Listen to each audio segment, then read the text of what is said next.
ಎಲ್ಲ ಮಾಧ್ಯಮ ಮಿತ್ರರಿಗೂ ನಮ್ಮ ಉತ್ತರ ಕರ್ನಾಟಕ ಸೇನೆ ಹಾಗೂ ಕಿತ್ತೂರು ಕಲ್ಯಾಣ ಕರ್ನಾಟಕ ಸೇನಾ ಪಕ್ಷ ವತಿಯಿಂದ ಹಾರ್ದಿಕ ಸ್ವಾಗತ ಕೋರುತ್ತಾ ನಾನು ಇವತ್ತು ಪ್ರೆಸ್ ಮೀಟ್ ಮಾಡಲಿಕ್ಕೆ ಕಾರಣ ಏನಂದರೆ ನಾವು ಉತ್ತರ ಕರ್ನಾಟಕ ಆಗುತ್ತಿರುವ ಸಾವಕಾಶ ಆದರೂ ದಯವಿಟ್ಟು ತಪ್ಪು ತಿಳ್ಕೊಬೇಡ್ರಿ. ಏನಾದರೂ ಒಂದು ಸ್ವಲ್ಪ ಏನಾದರೂ ಮಿಸ್ಟೇಕ್ ಆದರೆ ಏನು ಮಾಡಿರಿ. ಉತ್ತರ ಕರ್ನಾಟಕಕ್ಕೆ ಆಗುತ್ತಿರುವ ಅನ್ಯಾಯದ ಬಗ್ಗೆ ನಾವು ಹಲವು ಬಾರಿ ಚಳವಳಿ ಮಾಡಿದ್ವು, ಸ್ಟ್ರೈಕು ಮಾಡಿದ್ವು. ಅದು ಯಾವುದೂ ನಮ್ಮದು ಕೂಗು ವಿಧಾನಸೌಧದವರೆಗೆ ಹೋಗಲಾರ್ದಕ್ಕಾಗಿ ನಾವು ಈ ಸಲ ಒಂದು ವಿನೂತನವಾಗಿ ಪ್ರತಿಭಟನೆ ಮಾಡಬೇಕಂತೇಳಿ ಪಾದಯಾತ್ರೆ ಇಲ್ಲಿ ಕೂಡಲ ಸಂಗಮದಿಂದ ದಿನಾಂಕ 8ನೇ ತಾರೀಕು ನಾಳೆ ಪಾದಯಾತ್ರೆ ಮಾಡ್ಬೇಕಂತೇಳಿ ಒಂದು ಇದನ್ನು ಮಾಡಿದ್ವಿ. ಅದಕ್ಕೆ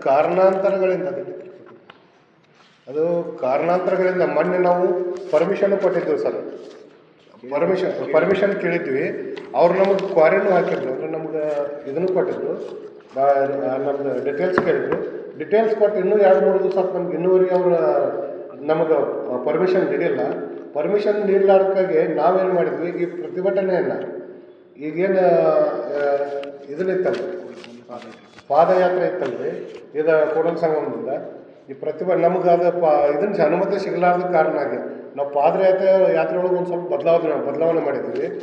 ನಾವೀಗ ಪಾದಯಾತ್ರೆಯನ್ನು ಕಿತ್ತೂರು ಕಲ್ಯಾಣ ಕರ್ನಾಟಕ ಕಿತ್ತೂರಿನಿಂದ ಸ್ಟಾರ್ಟ್ ಮಾಡಿ ಅಲ್ಲೇ ಕಿತ್ತೂರಿನಿಂದ ವಿಧಾನಸೌಧ ಸುವರ್ಣಸೌಧದೊಳಗೆ 15ನೇ ತಾರೀಕು ಸ್ಟಾರ್ಟ್ ಮಾಡ್ತೀವಿ, 16ನೇ ತಾರೀಕು ತನಕ ಅಂತೇಳಿ ಈ ವೇದಿಕೆ ಮುಖಾಂತರ ಹೇಳೋಕ್ಕೆ ಇಷ್ಟಪಡ್ತೀನಿ.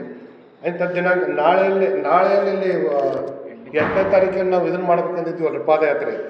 ಅವತ್ತು ಒಂದು ಸಂಚಾರಿ ವಾಹನ ಅಂದರೆ ಪ್ರಚಾರ ಸಂಚಾರಿ ವಾಹನಕ್ಕೆ ಚಾಲನೆ ಕೊಟ್ಟು ಅದರ ಮುಖಾಂತರ ನಾವು ಎಲ್ಲರಿಗೂ ಜನರಿಗೆ ನಮ್ಗೆ ಆಗುತ್ತಿರುವ ಅನ್ಯಾಯಗಳ ಬಗ್ಗೆ ತಿಳುವಳಿಕೆ ಹೇಳ್ಕೋತ ಕಿತ್ತೂರು ತನಕ ತಲುಪಿದ ಮೇಲೆ 15ನೇ ತಾರೀಕು ಕಿತ್ತೂರಿಗೆ ತಲುಪ್ತೈತಿ.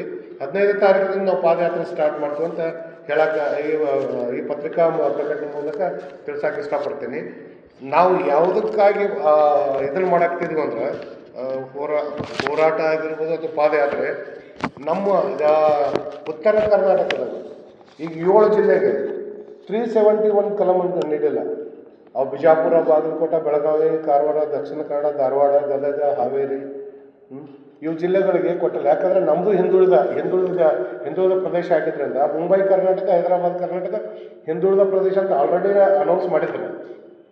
ಅದರೊಳಗೆ ಈಗಿನ ರಾಜಕೀಯ ವ್ಯಕ್ತಿಗಳು ಅಧಿಕಾರಿಗಳು ಸೇರಿ ನಾವು ಉತ್ತರ ಕರ್ನಾಟಕದ ಬಗ್ಗೆ ಹೋರಾಟ ಮಾಡಕ್ಕಲ್ಲ ಇದರೊಳಗೆ ಒಡೆದು ಬಿಟ್ರು. ಅವರು 2 ಮಾಡಿ ಅದಕ್ಕೆ ಯಾರ್ಯಾರು ಜಾಸ್ತಿ ಅದ್ರ ದೊಡ್ಡ ಲೀಡರ್ಗಳದಾರಲ್ಲ ಅವ್ರು 371 ತೊಗೊಂಡು ಕೂತರು. ಯಾಕೆ ನಮಗೆ ಕೊಡೋಕೆ ಏನಾಕತಿ, ನಮಗೆ ಕೊಡಲಿ ಅಂತೇಳಿ ನಮ್ಗೆ ಹಕ್ಕೊತ್ತಾಗಿ ನಾವು ಮಾಡಾಕ್ತಿದ್ವು. ಈಗ ಭಾಳ ದಿನಗಳಿಂದ ನೆನಗುದಿಗೆ ಬಿದ್ದಿರುವ ಹೋರಾಟ, ಮಾದಾಯಿ ಹೋರಾಟ ಅಂತೂ ನೆನಗುದಿಗೆ ಬಿದ್ದೈತಿ. ಅದಕ್ಕೊಂದು ನ್ಯಾಯ ದೊರಕಿದ ದೃಷ್ಟಿಯಲ್ಲಿ ಕೃಷ್ಣ ಇವು ನಮ್ಮ ಬರ ಪೀಡಿತ ಹಾಗೂ ನೆರೆ ಪೀಡಿತ ನಮ್ಮದು ಉತ್ತರ ಕರ್ನಾಟಕ ಅಂದರೆ ಹೆಂಗೈತಿ, ಒಂದು ತುಸು ರಿವರ್ ಬೆಲ್ಟ್ ಐತಿ, ಅಲ್ಲಿ ನೆರೆ ಬರ್ತೈತಿ, ಅದರ ಆಚೆ ಕಡೆ ಬರ ಐತಿ. ಹೀಗಾಗಿ ಎರಡೂ ನಮ್ಗೆ ಅನ್ವಯ ಆಗೋದ್ರಿಂದ ಎರಡಕ್ಕೂ ಶಾಶ್ವತ ಪರಿಹಾರ ಕೊಡಬೇಕಂತೇಳಿ ನಮ್ಮದು ಹಕ್ಕೊತ್ತಾಯ. ಉತ್ತರ ಕರ್ನಾಟಕದಲ್ಲಿ ಉದ್ಯೋಗ ಸೃಷ್ಟಿ ಆಗಲು ಒಳ್ಳೆ ಕಾರ್ಖಾನೆ ಬೇಕು. ಈಗ ಇದ್ರಾಗ ಒಂದು ಕಾರ್ಖಾನೆ ಕೊಟ್ಟರಲ್ಲ ಗಾಜ್ ನೋಡಿದ್ರು ಕೊಪ್ಪಳದಲ್ಲಿ, ಅಂಥವು ಬೇಡ, ಒಳ್ಳೆ ಕಾರ್ಖಾನೆ ಕೊಡ್ರಿ. IT-BT ಆಗಲಿ ನಮ್ಮ ಕಲ್ತವ್ರಿಗೆ ಅಂಥವು ಕಾರ್ಖಾನೆ ನಮ್ಮಲ್ಲಿ ಸ್ಥಾಪನೆ ಆಗಬೇಕು. ಮತ್ತು ಸ್ವಂತ ಉದ್ಯೋಗ ಮಾಡೋಕ್ಕೆ ಪ್ರಧಾನಮಂತ್ರಿ MSME ಆಗಿರ್ಬೋದು, PMEGP, startup India, make in India ಇವೆಲ್ಲ ಹೆಸರಿಗೆ ಮಾತ್ರ ಅದಾವೆ. ನಮ್ಮಲ್ಲಿ ಯಾರಿಗೆ ನನಗೆ ಅನಿಸಿದ ಮಟ್ಟಿಗೆ 100ಕ್ಕೆ 1% ಜನರಿಗೆ ಅಟ್ಟ ದುರ್ಕ್ಯಾವ. ನಮಗೂ ಅವು ಎಲ್ಲರಿಗೆ ಸಿಗಬೇಕು. ಅದರಿಂದ ನಮ್ಗೆ ಉದ್ಯೋಗದೊಳಗೆ ನಾವು ಎಲ್ಲರೂ ನಿರುದ್ಯೋಗ ಸಮಸ್ಯೆ ಹೋಗ್ಲಾಡ್ಸಕ್ಕೆ ಒಂದು ಕಾರಣ ಐತಿ. ಗಣಿಗಾರಿಕೆಗೆ ನೀಡಲಾರ್ದ ಜಮೀನನ್ನು ಮರಳು ಪಡಿಬೇಕಂದ್ರೆ ಈ ಗಣಿಗಾರಿಕೆಗೆ ಈಗ ಎಲ್ಲೆಲ್ಲರಿಗೂ ನಮ್ಗೆ ಗಣಿಗಾರಿಕೆಗೆ ಜಮೀನು ಕೊಟ್ಟರು. ಈಗ ನಮ್ಮ ಉತ್ತರ ಕರ್ನಾಟಕದವ್ರಿಗೆ ಯಾರಿಗೂ ಕೊಟ್ಟರು ಲೀಸ್ ಮೇಲೆ, ಎಲ್ಲೆಲ್ಲರೂ ಬಂದು ತೊಗೊಂಡಾರ. ಈಗ ಜಿಂದಾಲ್ಗೂ 3,000 ಎಕರೆಯನ್ನು ಕುಮಾರಸ್ವಾಮಿ ಇದ್ದಾಗ ಕೊಟ್ಟರು. ಇಲ್ಲೇ ಇದನ್ನು ಮಾಡ್ತಾರೆ, ಇಲ್ಲಿ ಬಾಗಲಕೋಟೆ ಜಿಲ್ಲೆದಾಗ ಬಂದಿದ್ರು. ಇಲ್ಲಿ ಮೈನ್ಸ್ ಅಂತ ಇದ್ರಿ ಕದ್ರಂಟ್ ಮಾಡ್ತಾರಲ್ರಿ, ಯಾರು ಊರು ಅಮೀನ್ಗಡ ಇವೆಲ್ಲ ಮತ್ತೊಂದು ಕಡೆ ಅವ್ರಿಗೆ ಬಂದು ಕೊಟ್ಟರು. ಅವ್ರಿಗೆ ಬೇಡ, ನಮ್ಮಲ್ಲಿ ಅವ್ರಿಗೆ ಯುವಕರಿಗೆ ಕೊಟ್ರೆ ಯುವಕರು ಒಂದು ಸ್ವಲ್ಪ ತಾವು ತಮ್ಮ ಕಾಲ ಮೇಲೆ ನಿಂದಿರ್ತಾರೆ ಅಂತೇಳಿ ಹೇಳಕ್ಕೆ ಇಷ್ಟಪಡ್ತೀವಿ.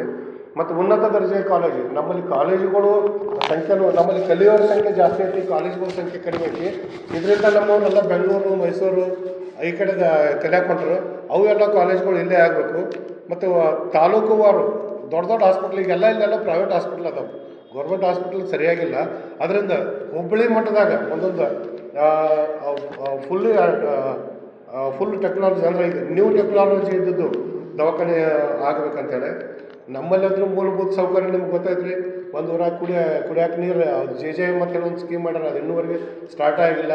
ಮತ್ತು ಇವು ಗಟಾರ ಸರಿಯಾಗಿ ವ್ಯವಸ್ಥೆ ಇಲ್ಲ, ನೀರಿಂದಿಲ್ಲ, ಮತ್ತು ವಿದ್ಯುತ್ ವ್ಯವಸ್ಥೆನೂ ಒಂದು ಸ್ವಲ್ಪ ಸರಿಯಾಗಿಲ್ಲ. ಅವೆಲ್ಲ ಸರಿಯಾಗಿ ಸಿಗ್ಬೇಕಂತೇಳಿ. ಇನ್ನೊಂದು ಇದೆಲ್ಲ ಕೃಷ್ಣ ಮೇಲ್ದಂಡೆ ಯೋಜನೆ 324 ಬರೀ ಅನೌನ್ಸಟ್ಟ ಮಾಡ್ಯಾರ, ಅದಕ್ಕೆ ಅನುದಾನ ಬಿಡುಗಡೆ ಮಾಡ್ಬೇಕಂತ ಹೇಳ್ಬೇಕು ರೀ. ಸೀಬರ್ಡ್ ಕರಾವಳಿ ನಿರಾಶ್ರಿತ ಪ್ರದೇಶ, ಸೀಬರ್ಡ್ ಅಂತೇಳಿ ಈಗ ಜಗತ್ತಿನಾಗ ದೊಡ್ಡದಂತೇಳಿ ಒಂದು ಸೀಬರ್ಡ್ ಅಂತ ನಮ್ಮ ನೌಕಾನೆಲೆ ಮಾಡ್ಯಾರ. ಅಲ್ಲಿ ಜನರನ್ನು ಕೀಳಿಸಿ ಬೇರೆ ಕಡೆ ಕಳ್ಸಕ್ತಾರೆ. ಅವ್ರಿಗೆ ಏನು ಮಾಡಬೇಕು, ಸಿ ದರ್ಜೆ ಅಥವಾ ಡಿ ದರ್ಜೆ ನೌಕರಸ್ಥರನ್ನಟ್ಟ ಪರಿಗಣನೆ ಮಾಡ್ಯಾರ. ನಾವೇನು ಮಾಡೋದು, ನಮ್ಮಲ್ಲಿ ಎಜುಕೇಟೆಡ್ ಜನರದಾರು, ನಮಗೂ ಹೆಚ್ಚಿನ ಉನ್ನತ ದರ್ಜೆ ಸ್ಥಾನವನ್ನು ನೀಡಬೇಕಂತೇಳಿ ನಾವು ಇದ್ರ ಮುಖಾಂತರ ಹೇಳ್ತೀವಿ. ಮತ್ತು ಅಲ್ಲಿ ಮೀನುಗಾರರಿಗೆ ಭಾಳಷ್ಟು ತೊಂದರೆ ಆಗ್ತೈತೆ. ಮೀನುಗಾರ ಜಾಗ ಎಲ್ಲ ಕಸ್ಕೊಂಡರು, ಅವ್ರಿಗೆ ಮೀನುಗಾರಿಕೆ ಒಂದು ಪರ್ಯಾಯ ವ್ಯವಸ್ಥೆ ಮಾಡಿಕೊಡ್ಬೇಕು, ಮೀನುಗಾರಿಕೆಗೆ ಅನುಕೂಲ ಆಗೋ ದೃಷ್ಟಿಯಲ್ಲಿ. ಮತ್ತು ವಾಯುವ್ಯ ಕರ್ನಾಟಕ ಮತ್ತು ಕಲ್ಯಾಣ ಕರ್ನಾಟಕ ಸಾರಿಗೆ ಸಂಸ್ಥೆಯಲ್ಲಿ ಕಾರ್ಯನಿರ್ವಹಿಸ್ತಾ ಏನು ಕೆಲಸ ಮಾಡ್ತಾರಲ್ಲ, ಅವ್ರಿಗೆ ಜೀವ ಅಪಾಯದ ಮೇಲೆಗೆ ಅಂದರೆ ಲೈಫ್ ರಿಸ್ಕ್ ಆಧಾರದ ಮೇಲೆ ಪೇಮೆಂಟ್ ಹೆಚ್ಚು ಮಾಡಬೇಕು. ಈ ಬ್ಯಾಂಕ್ ಇದ್ದವ್ರಿಗೆ 1.5 ಲಕ್ಷ 2 ಲಕ್ಷ ಅದಾವು. ಇದರವ್ರಿಗೆ KSRTC ಒಳಗೆ ಕೆಲಸ ಮಾಡೋರಿಗೆ 25, 28, 30 ಸಾವಿರ ರೂಪಾಯಿ ಅದಾವೆ. ಹೀಗೆ ತಾರತಮ್ಯ ಮಾಡಬಾರ್ದು, ಅವರಿಗೆ ಅದೇ ರೀತಿಯಿಂದ ಇದನ್ನು ನೀಡಬೇಕಂತ ಹೇಳೈತಿ. ಮತ್ತು ರಾಷ್ಟ್ರೀಕೃತ ಬ್ಯಾಂಕ್ಗಳಲ್ಲಿ ಉನ್ನತ ದರ್ಜೆಯಲ್ಲಿ ಉತ್ತರ ಕರ್ನಾಟಕದ ಜನರು ಬೇಕು. ಈಗ ನಮ್ಮವ್ರು ಯಾರಂದ್ರೆ ಬರೀ ನಮ್ಮನ್ನು ಪ್ಯೂನ್ ಅಂಥದ್ದಿಂತ ಕಟ್ಟ ತೊಗೊಂಡರು. ನಮಗೂ ಉತ್ತರ ಕರ್ನಾಟಕ ಜನತೆಗೆ ಅಲ್ಲಿ ಬ್ಯಾಂಕ್ಗಳಿಗೆ ಅವಕಾಶ ಮಾಡಿಕೊಡ್ಬೇಕು.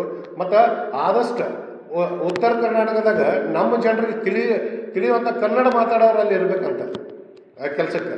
ಮತ್ತು ಕೈಗಾರಿಕೆಯಲ್ಲಿ ಬ್ಯಾಂಕಲ್ಲಿ ಮತ್ತು ಇನ್ನೊಂದು ಕೈಗಾರಿಕೆ ವೃದ್ಧಿ ಆಗೋ ದೃಷ್ಟಿಯಿಂದ ಇಲ್ಲಿ ನಮ್ಮಲ್ಲೆಲ್ಲ ಅಗ್ರಿಕಲ್ಚರ್ ಬೇಸ್ಡ್ ಬ್ಯಾಂಕ್ ಅದಾವೆ. ನಮಗೆ ಇಂಡಸ್ಟ್ರಿಯಲ್ ಬೇಸ್ಡ್ ಬ್ಯಾಂಕ್ ಬರಬೇಕು. ಅದರಿಂದ ಇಂಡಸ್ಟ್ರಿಯಲ್ ಮಾಡೋಕ್ಕೆ ಅನುಕೂಲ ಆಗೈತಿ ಎಲ್ಲರಿಗೆ. ಎಲ್ಲ ನಮ್ಮ ಜನಸಾಮಾನ್ಯರು ನಿರುದ್ಯೋಗ ಯುವಕರಿಗೆ ಯಾವುದಾದ್ರು ಕೆಲಸ ಸ್ಟಾರ್ಟ್ ಆಗೈತಿ. ಈ Tier 1, Tier 2, Tier 3 ಸಿಟಿ ಅಂತೇನು ಡಿವೈಡ್ ಮಾಡಲ್ಲ. 1 ಕೋಟಿ ಜನಸಂಖ್ಯೆ ಇದ್ದದ್ದು Tier 1, 75 lakhs ಇದ್ದದ್ದು Tier 2, ಹಿಂಗೆ ಅವಕ್ಕೆ ಎಷ್ಟು ಬೇಕಲ್ಲ ಅಷ್ಟು ಅನುದಾನ ನೀಡಬೇಕಂತೇಳಿ ನಮ್ಮ ಹಕ್ಕೊತ್ತಾಯ. ಇದ್ರ ಸಂಬಂಧ ನಾವು ಪಾದಯಾತ್ರೆ ಮಾಡಾಕ್ತಿದ್ವು. ಅದ್ರಾಗ ವ್ಯತ್ಯಯ ಆಗೋದ್ರಿಂದ ನಾವು ಎಲ್ಲಿಂದ ಅಂದರೆ ಕಿತ್ತೂರಿನಿಂದ ಪಾದಯಾತ್ರೆ ಮಾಡ್ತೀವಿ. ಅದಕ್ಕೊಂದು ಸ್ವಲ್ಪ ನನ್ನ ಟೈಮಿಂಗ್ ಚೇಂಜ್ ಆಗೈತಿ. ಅದನ್ನಷ್ಟು ನಿಮ್ಗೆ ವೇದಿಕೆ ಮುಖಾಂತರ ಹೇಳಿ.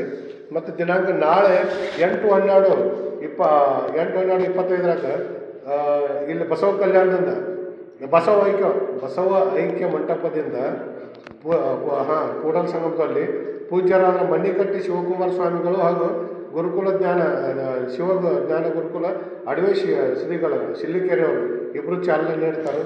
ಅದ್ರ ಮುಖಾಂತರ ನಮ್ದು ಪ್ರಚಾರ ವಾಹನ ಇಲ್ಲಿಂದ ಚಾಲನೆ ಕೊಡ್ತೈತಿ.